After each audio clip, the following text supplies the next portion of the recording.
Hi guys! We're back again with another video.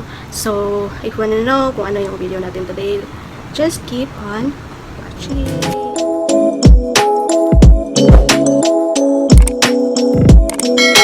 So, for today's video, isi-share ko sa inyo yung 18 steps to inner beauty. So, para to sa mga babae. Ayan.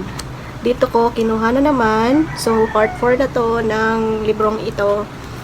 Ikaw na ang maganda or how to be beautiful inside and out. So, mga last videos natin is share ko sa inyo kung paano gumanda, paano i-enhance yung beauty ninyo, yung beauty natin outside. So, for today's video, ang itatakal natin is ang inner beauty naman. So, may 18 steps siya. From Malu Jongson Ortiz, forward by Miriam Kimbao Roberto. So, there are, for the past 10 years, I have been serving the Lord in my church, the Praying Wives and Special Needs Ministries. Sabi ni Malu. Here, I have personally witnessed how God has transformed the lives of many women or women He has molded to become truly beautiful. Through studying the Word of God and having fellowship with each other, these women have grown to become godly and loving. Excuse me po. They are also respectful and submissive wives to their husbands. Exemplify talaga nila what inner beauty is all about, and from their lives I have gleaned the following. So first is make God the center of your life, your top priority. If your family is your number one priority, there will be frustrations and a lot to worry about. Kung work naman ang priority mo, pwede ka maging discontented and you might even burn out. If your love life is your priority, you will end up feeling empty because husbands and boyfriends are only human. They can never fill the hole in our hearts. Kung pera naman ang focus ng buhay mo, it can destroy you and even your relationships. Pero kapag ang Panginoon ang nasa sentro ng buhay mo, malalampasan mo ang kahit na anong pagsubok. Pag siya ang top priority natin sa buhay, He will bless our family, career, love life, and finances, and all for His glory. So second, initiate forgiveness. Because people are naturally selfish, forgiveness is very difficult for us to give. Lalong-lalo na kung sobra tayong nasaktan. God commands us to forgive, but this can't be achieved until we have fully understood our own sinfulness and how we have hurt God. Unconditional ang pagmamahal ng Panginoon sa atin. He sent His Son, Jesus Christ, to die on the cross so that our sins would have been forgiven. If we truly, honestly admit that we ourselves have sinned and have also hurt other people, mas madali nating mapapatawad ang mga taong nakasakit sa atin.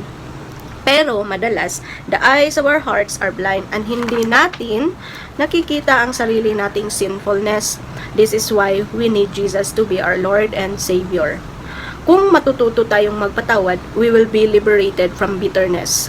And this will lead to peace. We need to receive Christ's forgiveness because before we can forgive, we cannot give what we do not have. Number 3, respect your husband. Respect your husband. Respect is a big word. Madalas, dinidemand natin ang respect sa asawa natin. But we ourselves forget to show respect to them. It is common for women to find it difficult to respect their husbands. The Bible says, the wife must respect her husband. In Ephesians 5:33. Inilagay ng Diyos ang command na ito sa Biblia dahil alam niyang tayong mga babae ay hirap magpakita ng respeto sa ating mga asawa. Here are some ways to disrespect our husband. Giving the silent treatment, yung hindi natin sila pinapansin. Rolling our eyes. Yun. Contradicting his decisions. Disrespect disrespect day too if dili tumanon ilahang decision. Saying no to sexual intimacy, disrespect daw yun. Humiliating him in front of our children and friends, yung pakaulawan, humiliate sa mga friends natin. Uy, akong asawa kay nanay, yung asawa ko ganito, ganyan. Yun. Raising our voice and using harsh words. Making decisions without asking his opinion. Yes. Guilty. Guilty. Hindi, it's not about asking permission, but giving information. Giving na information that naghimo na kag decision nga imuhala. Sarcastic comments. Kasi sarcastic comments yung gapuhan ni mo ay bisag dili. Charot. Comparing him with other men and making him feel useless or insignificant. Mo ba? Mayo pasikuan kay butan kayo, mayo pasikuan kay kuan. Number 4. Submit to your husband and to his authority. Submit to your husband and to his authority. Respect and submission go together. Hindi pwedeng magre-respect ka pero hindi magsasubmit. There is no such thing. Para sa mga single women, God has commanded you to submit to the authority to your parents. Para sa mga married, you are to submit to the authority of your husband. Ang sabi ni Paul, wives, submit to your husband as to the Lord. For the husband is the head of the wife, as Christ is the head of the church. Ephesians 5:22-23. Submission is often misunderstood by many women today. Marami sa atin gusto ang equal rights. Halimbawa, ayaw na nating maging homemaker. Gusto na nating mag-compete with men and corporate world. Or worse, we want to compete with our husband. Kailangan nating malaman na although God created men and women to have equal rights, He gave us different roles. Sa marriage, ang lalaki ang hari at ang babae ang reyna. The husband is the president and the wife is the vice president. When the husband asks his wife to do something, the wife must submit in obedience to God. It is the Lord she is pleasing. Submission creates harmony in the marriage, and this pleases God. Kapag tayong mga babae ay nag-submit in obedience to God, there will be joy and peace in our heart. Pero kung hindi tayo marunong mag-submit, we will have bitterness. Mo siguro nang naay mga bitter nga mga babae. Kaya, submit to your husband and to his authority. And also be obedient to submit to God. Number 5. Get rid of bitterness towards your husband. When I see women who do not respect their husbands and who are always demanding their rights, I see women who are unhappy and full of bitterness. Kailangan nating maintindihan na apart from God, we cannot possibly be the woman or our man needs us to be. Tayo rin. We also cannot expect our partner to be perfect. Since he is also human, kailangan nating papasukin ang Diyos sa puso natin para makayanan nating tanggalin ang mga hinanakit at sama ng loob.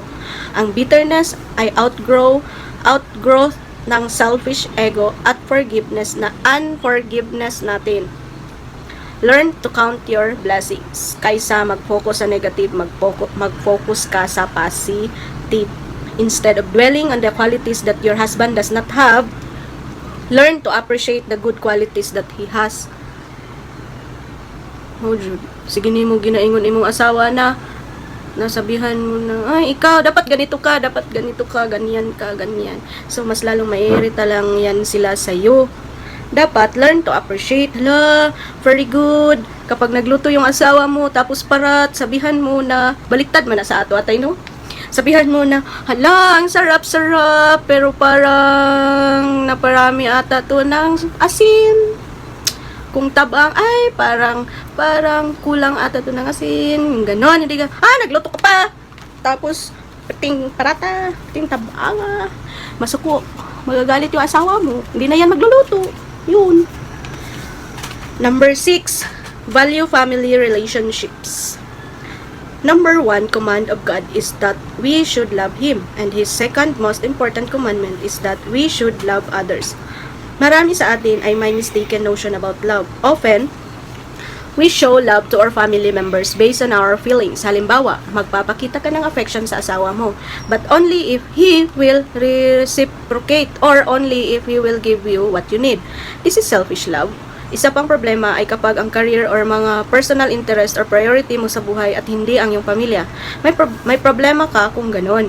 We cannot expect to have a smooth relationship with our man or children if our priorities are distorted, pero can sense whether we value them or not. Pag ang pamilya ang main priority natin, second to God, maasahan nating magiging magaan ang buhay. But if we prioritize other things above our family relationships, we will one day feel empty and dissatisfied.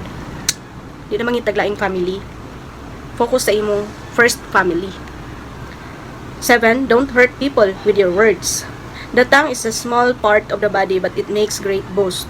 The tongue also is a fire, a world of evil among the parts of the body. It corrupts the whole person, sets the whole course of his life on fire. It is in itself set on fire by hell, but no man can tame the tongue in a restless evil, full of deadly poison. With the tongue we praise our Lord and Father, and with it we curse men who have been made in God's likeness. Out of the same mouth come praise and cursing, in James 3:5-6 and 8-10. Ginamit ni Satan ang mga matatalas na salita natin to accomplish what he wants. Our uncontrolled tongues can damage our relationships. The destruction of relationships. Pag nakapagbitaw tayo ng mga masasakit na salita, hindi na natin mababawi ang mga ito. Kaya dapat mag-ingat tayo sa bawat salitang lalabas sa bibig natin. Kung hindi rin maganda o beneficial ang mga sasabihin natin, mas mabuting manahimik na lang tayo. Iwasan din natin ang pagchichismis. Wala itong may dudulot na mabuti. We need to praise God and utter His words. Words that will bless and edify others. We need to speak kind words when we do. People will want to be in our company. 8. Give cheerfully. Generous people will be blessed because they allow God to use them as a channel of blessing to others. Pag tayo ay magbibigay, dapat bukas ang loob natin. Giving grudgingly is not giving at all. Nakikita ng Panginoon ang motives natin, whether we give from the heart or out of obligation. When we give cheerfully, our hearts experience a certain joy that we will manifested sa aura natin. This joy puts a smile on our face and on the face of the recipient. Our giving can go a long way. It can lead others to Christ because it is the overflow of God's love inside us. Remember, generosity is not only about giving financially, it is also means generously giving of one's time and talents. So, yun lang muna yung share ko sa inyo. So, abangan sa part 2. Bye!